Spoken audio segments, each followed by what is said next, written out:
watching. We talked about the popular people, right? What's their role? Right. The senator, what is it, Cummings? The senator was telling young people, E.G. Cummings? I'm sorry, I forgot his name. But anyway, he was telling young people, and he was the one who fought in civil rights and all that. And I apologize, I forgot his name. But he was telling young people to calm down, to, be easy, go home, and the young people were like, what are you talking about? So that's not necessarily mental wellness. So I think the youth are looking at us and saying, us people my age and up, saying, yes, you were part of the civil rights movement, yes, you did your part, but I think sometimes, frankly, we have to sit down and let the young people kind of have their say and sit back, because telling young people right now to be peaceful and, go home, it's, we got this. And the pastors all of a sudden are coming out. They had all these pastors in front of the microphones telling them to pray. Young people are not hearing that, So, and I think a lot of religious people are sort of shocked to find out that young people ain't feeling that. So I think we need to define first what mental wellness looks like in order to decide what the agenda is going to be. On my business page, ABC Holistic, I try to, one of my main goals is to educate. Period. Just educate. Get the word out, and then give you a coping skill too. But also we need to know what to cope with and for, right? Like, you can know that the gym is great and releases endorphins, but why are you there? And what's the end result? I like to look at mental health is the active state of achieving balance. That's balance, right? There will be ups and downs. Life is ups and downs. You can't enjoy the up without having a down. That's balance. So, and we know how to balance our bodies, right? We're learning maybe not put the bacon in the greens and use turkey sauce. Like, we're learning those things to have a more balanced body. So now we need to learn those same things to balance our mind and our mental health. Right. It's okay to be sad. You will be sad. Anger is okay to express. You will experience that. What's appropriate? What's healthy? What's okay? And I think right now, the younger generation is saying, all this energy that I'm experiencing, I'm seeing all this stuff, and you want me to go home, that I'm not balanced. And that's not a balance for them. Exactly. So we need to say, how do you appropriately channel that energy that you can go home and sleep okay because you need to sleep. Yeah. But still feel like you channel that energy. That's important. Yeah. Prayer doesn't work to channel the energy for everyone. Right. I meditate, but that doesn't work for everyone, right? Sometimes you do need to get on the treadmill and push out 3 miles running, because that's how you're going to channel a bad day, right? Going and have 5 blunts is going to channel that energy, but is that healthy? No. So we got to learn the balance. Yeah.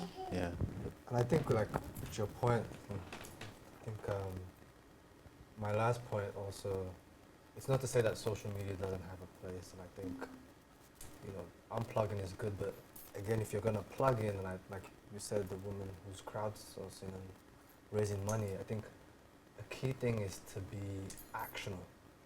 It's a phrase that Frantz Fanon used in his text about how we go about things. So, if you're going to be online, knowing your role, one, you think about the Arab Spring and how they were using Twitter to kind of like connect with one another, to kind of like, avoid attacks or whatnot, or just keep each other up to date. So I think using social media to be actionable about what you're gonna do is key. Because I think in what you said, you said mental health being this active thing towards balance, Yeah. and also what you touched on about how we act. I think we have to be mindful of what are the intentions behind when we act, and then kind of work on that. Yeah. Yeah.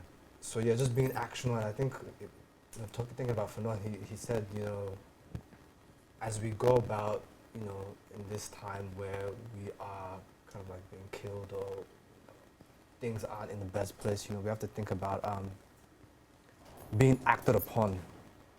He talked about how when slavery ended, we didn't act in a sense. We were kind of acted upon. You are free now. We met, we carved up the country, the continent, and you're now free or whatnot. You're acted upon. So I think going back to, we have to, like, when we use social media or when we're thinking about mental health, we have to be cognizant of when we're acting, what are we doing behind that action. As a people, we're still behind on that. Right. Initiating things. Right. Economic-wise, and then keeping it going, and then staying afloat. We're still behind the curve with that. Right. Yeah. Where's our black banks? We can go on and on. We can give so many examples of how we haven't been proactive initiating it, and we kind of just been in the receptive mode, and then things happen, and then we react. Yeah. We can't do that. Yeah. And I just think that, to me, black people is like a child that's been raped by an uncle who's paying your college tuition. So many layers. So So many it's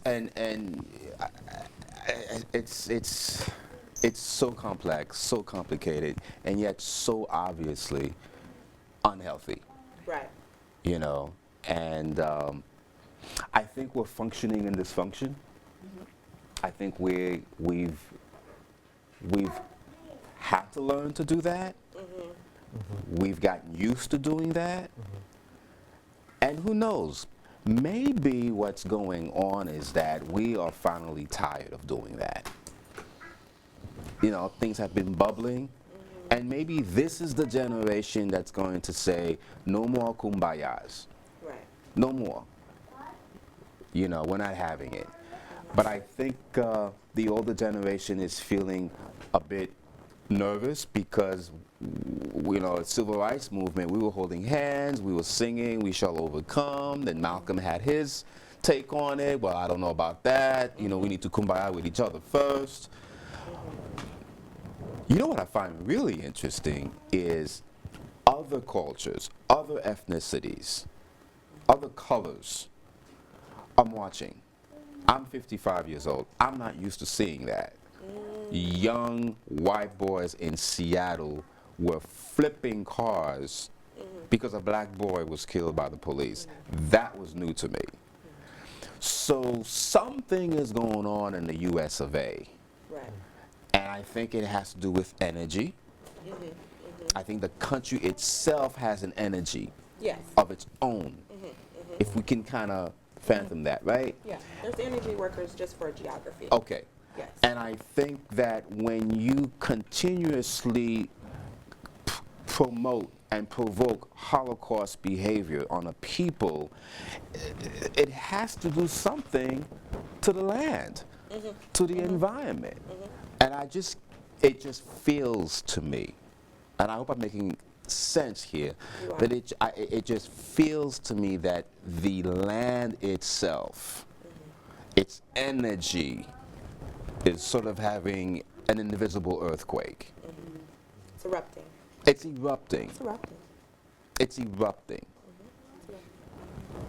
So we spoke a lot so far about self-care and managing our mental health by, one, finding balance, right? Yeah. Checking the energy of the atmosphere, of the energy that we have within ourselves and we're emitting, right? And knowing our role, right? What is the work that we're doing and we want to do, right?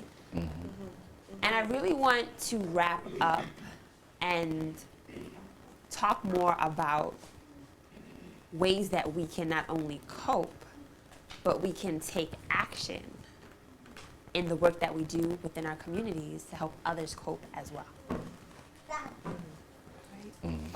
I spoke about knowing your role. I know my role is more of a micro role, not a macro. So society and community, organizing and getting that started, I know that's not my role. My role is more micro. So for me, I'm fulfilled with just the conversations of every day of how can this person be a better person to affect the whole.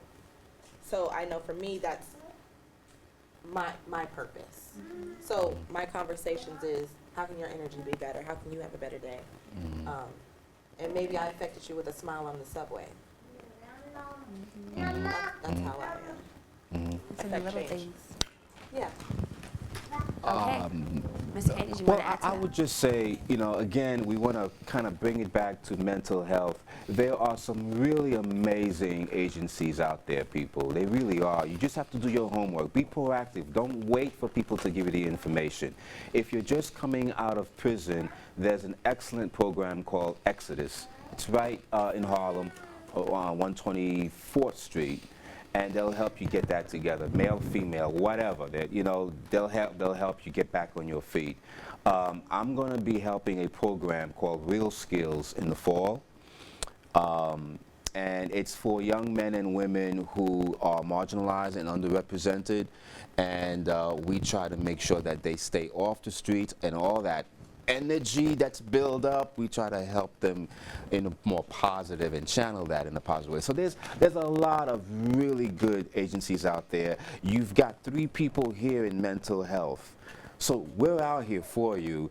Google us, and you know, you're not alone. That's, if anything, you're not alone. Just at least go with that. Thank you for that. Ike, do you want to wrap up really quickly? And yeah, I think key thing, I think, like you said, know your role. I think a lot of what we do or how we navigate the world is, you know, very one-to-one individual interactions. And I think with that said, Mr. Koromantee, you made a point about just hugging your child. And I think the other day I was having an interesting conversation about just displays of affection. I think those little interactions we have with one another and with ourselves, and just showing affection to yourself, to others, through a touch, through a hug, through how you're feeling, etc., etc. Those are all displays of affection that I think we need to build on.